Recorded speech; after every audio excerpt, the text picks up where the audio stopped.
Hey guys, how you doing? It's 8-Bit Eric. Welcome back to the channel, TGIF. Happy Friday. We got an interesting news article that has popped up talking about Microsoft's Xbox deal with GameStop.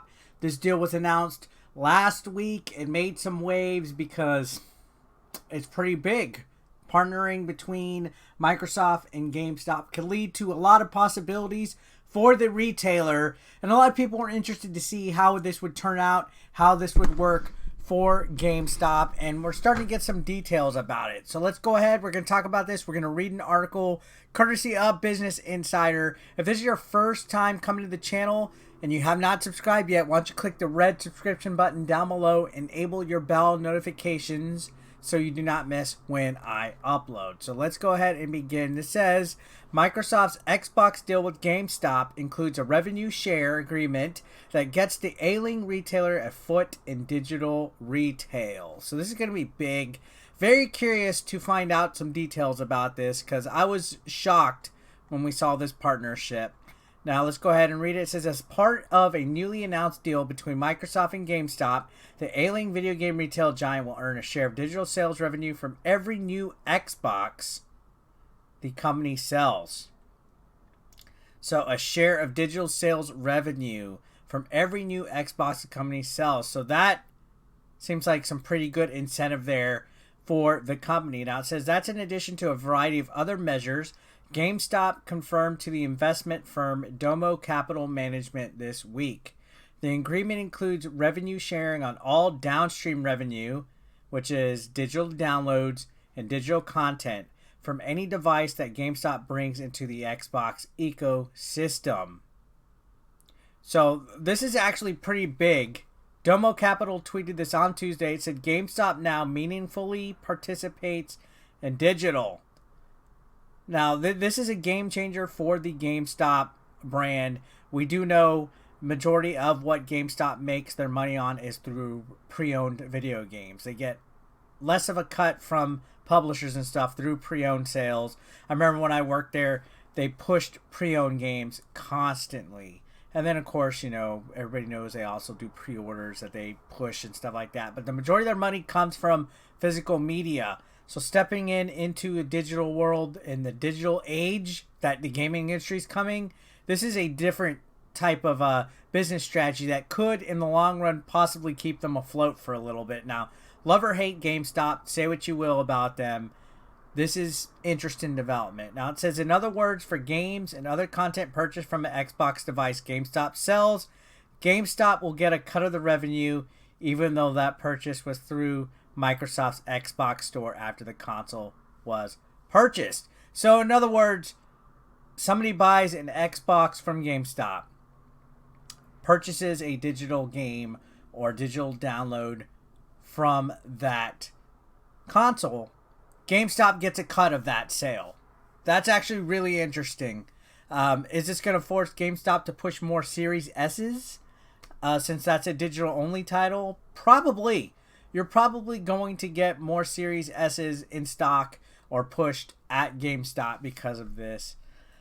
So it says Microsoft confirmed the revenue sharing agreement in a statement to Business Insider. We have an incentive structure with GameStop as we do with many of our partners across multiple channels, the statement said. Despite being the world's largest video game retailer, GameStop has struggled to stay afloat amid increasing competition from digital game stores. So this situation could definitely help them in the digital industry, in the digital market.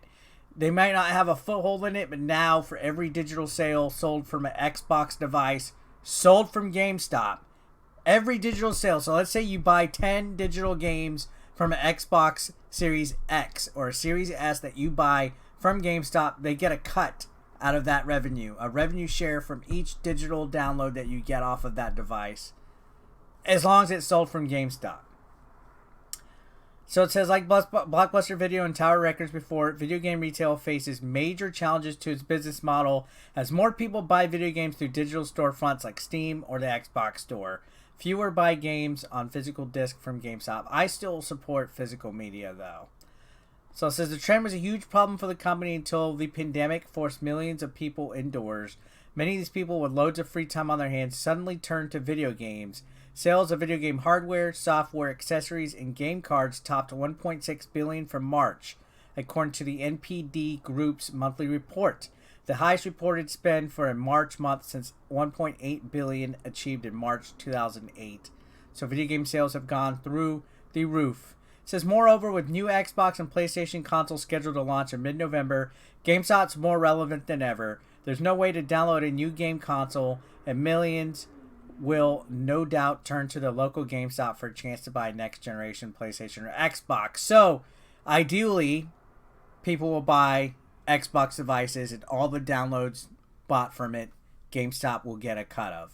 So, not a bad partnership, not a bad deal. That's a good little caveat to the situation. I gotta give GameStop props for somehow getting that in there.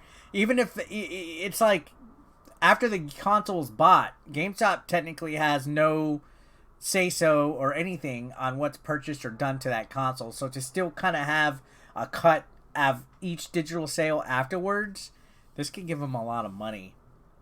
So it says, Microsoft is assuredly hoping through its new partnership with GameStop that many of those GameStop shoppers will opt for a new Xbox rather than the Sony PlayStation 5. And by tying Xbox sales from GameStop to a digital revenue sharing plan, GameStop employees will assuredly be encouraged to sell new Xbox consoles. So they're going to be pushing Xbox consoles. Both Microsoft and Sony have new next-gen consoles scheduled to launch on November 10th and November 12th, respectively. Then it talks about how the PlayStation 5 starts at $400 for digital, goes to $500 for the Blu-ray disc drive. Then, of course, Microsoft's releasing the two ones, $300 Series S, $500 Series X. Both play the same games, but X is capable of producing higher resolution. GameStop did not respond to a request for comment, so GameStop is still radio silent as of right now. So this revenue share, again, receiving a cut of digital revenue from Xbox consoles sold at its stores as part of this partnership, that's a steal. Any business would jump on that. Now, this big partnership, again, as we mentioned, brings Surface tablets and workplace software into the stores and basically updates their e-commerce site and makes some quality of life changes to how they operate behind the scenes.